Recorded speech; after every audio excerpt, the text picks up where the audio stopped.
I'd like to talk about some of the key updates and changes in safeguarding for this year.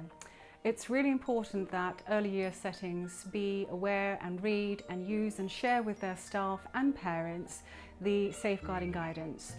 Early years are now being inspected with the same framework that Ofsted uses for schools and colleges. So it's really key that you look at the inspecting safeguarding documents that apply across settings. Also ensuring that all staff are reading the Keeping Children Safe in Education guidance, the statutory guidance and the generic guidance for all staff.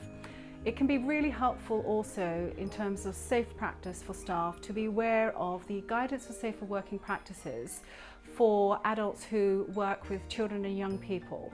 This is a key document of do's and don'ts with regards to safe behaviour and safe practice when you're working directly with children and young people and their parents and families. This particular guidance is really helpful with do's and don'ts in practice to ensure that we're working really safely with children and young people, and also to be aware that what we're doing in our personal lives with regards to disciplining and safeguarding our own children or our behaviour in terms of domestic violence or drugs and alcohol can have an impact on how safe we're deemed to be with regards to working with children. So this is a really helpful document for all staff to actually read and sign that they've read and understand and to review. A really good system of implementing good safeguarding within early years settings includes looking at internal information sharing. How are we pulling together and gathering the bits of information we need from different staff members when they have concerns about children? What is it that we're doing in terms of how frequently are we meeting? How are we inviting staff members and volunteers to share and voice any of their concerns that they have? And also, what are we doing to make sure that we're teaching some safeguarding through the curriculum? What are we doing to help develop children's language and understanding of what it means to be safe?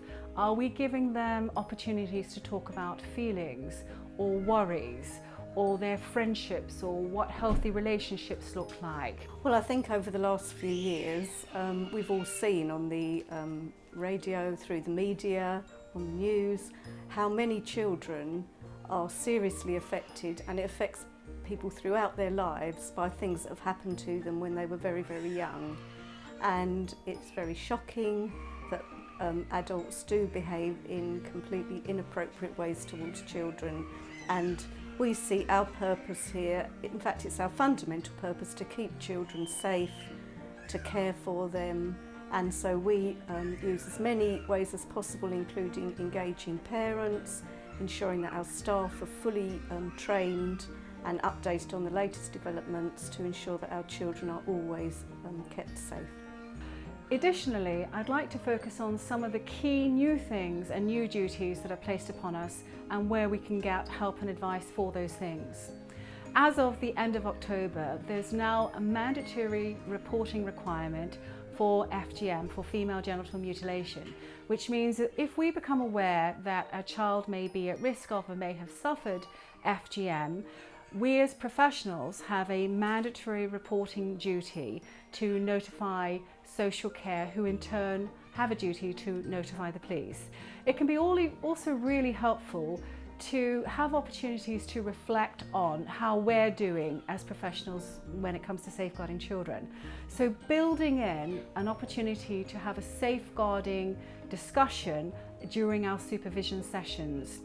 Well, we have training every so often with staff, at least a minimum every 3 years.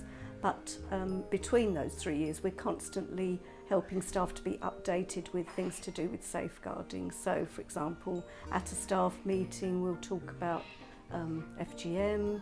We've spoken about Prevent agenda on more than one occasion, and we've talked about how with Prevent, in the same way as if you had a concern about a child because their behaviours changed, we would report that staff would need to report anything that they felt meant that a child might be in danger of being indoctrinated in an unsuitable way. If if we had any kind of concern, then we would report that on exactly the same, using exactly the same procedure as we would use for other safeguarding matters. Safeguarding is not something that we do on our own. It's something we do in partnership with colleagues, it's something we do in partnership with early help professionals, with our social care and MASH, with the multi-agency team, and we're all working together to keep children safe.